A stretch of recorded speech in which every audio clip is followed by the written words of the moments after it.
This is the story, though, that has me fired up tonight, and it's one of almost disbelief. Elected officials in Oklahoma are encouraging Tea Party groups to form a militia. You heard me right.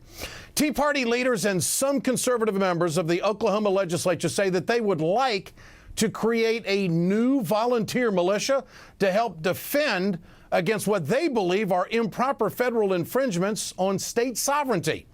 They think that universal health care and the stimulus package are infringing on the Second Amendment rights. Now, to be clear, here's what the Second Amendment is all about. It says a well-regulated militia being necessary to secure the free of state, the right of the people to bear arms, keep and bear arms, shall not be infringed. It's all pretty basic stuff, isn't it? Folks, the purpose of the Second Amendment was not to protect Oklahomans from President Obama.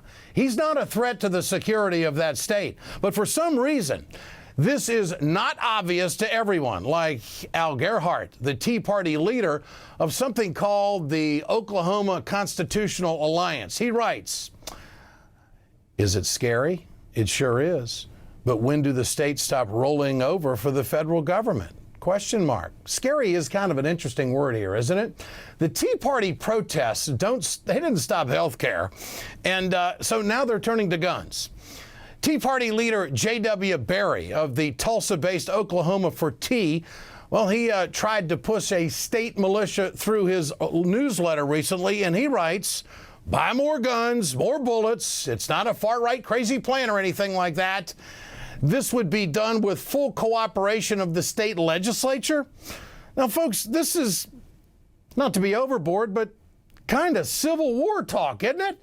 I mean, it's amazing that this is happening in a state that lost 168 people in an anti-government bombing just 15 years ago.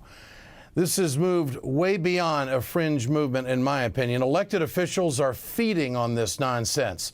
State Republican Representative Charles Key of Oklahoma City said he believes that there's a good chance of introducing legislation for a state-authorized militia next year in the state of Oklahoma. This man was elected to represent the very city that was bombed by Timothy McVeigh. This is insanity, in my opinion. It's about way more than health care. Nobody, you think about this. Nobody tried to form a state-sponsored militia when Bill Clinton raised taxes back in the 90s. Remember that? And there wasn't really, I didn't see any run on guns when the Bush administration signed into law, with the help of the conservatives in the Congress, the Patriot Act. That's back when they were taping and tapping our phone calls. Now, if this goes through, this could be, I think, a very slippery slope. People in the heartland are getting sucked into the anti-government hate. All this is being fueled by what? Well, comments like this. I want people in Minnesota armed and dangerous on this issue of the energy tax, because we need to fight back. Thomas Jefferson told us having a revolution every now and then is a good thing, and the people are going to have to fight back hard if we're not going to lose our country. Okay, nobody's going to lose the country. It just might be run a little bit different because of things we call elections. So could Minnesota be next? Do people in Michigan want to have their state sponsor their militia?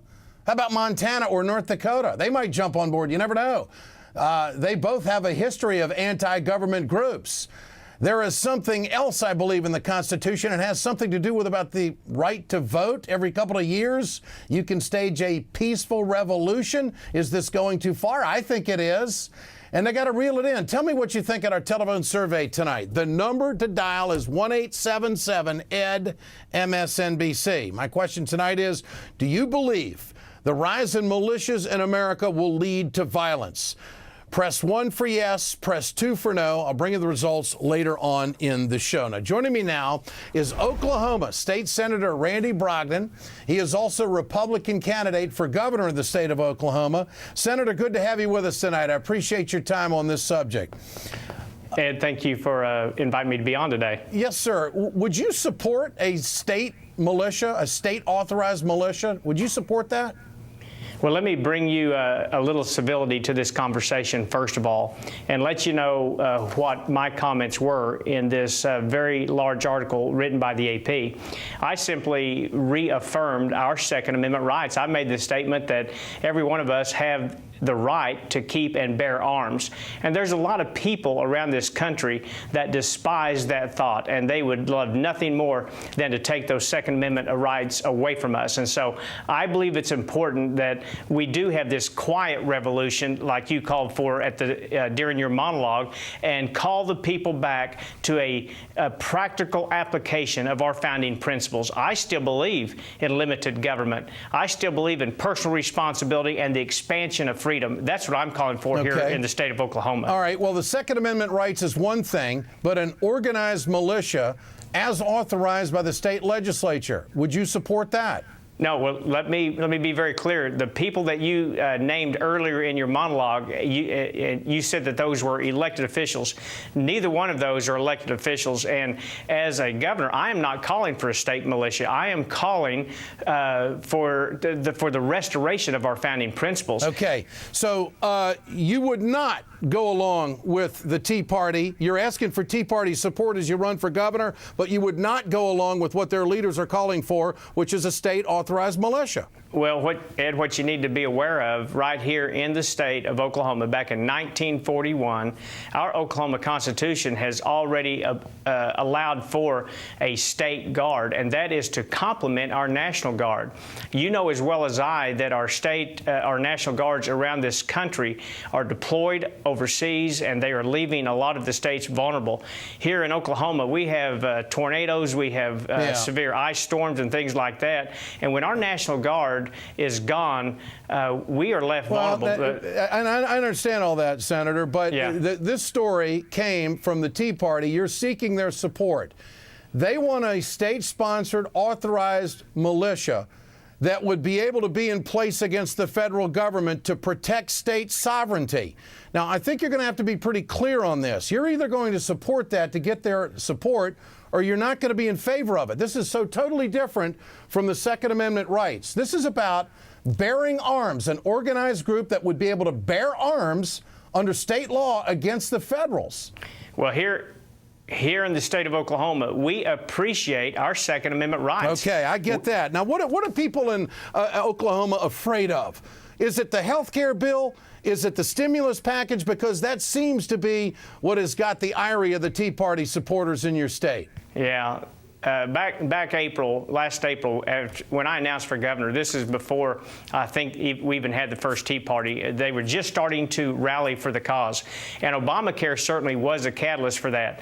But I have been talking about constitutional liberty for the last 8 years that I've been serving in the state Senate.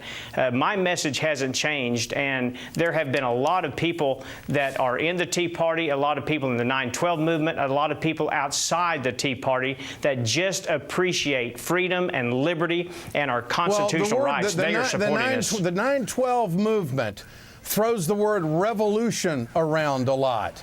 And now you've got the Tea Party leaders in your state that want a state authorized militia.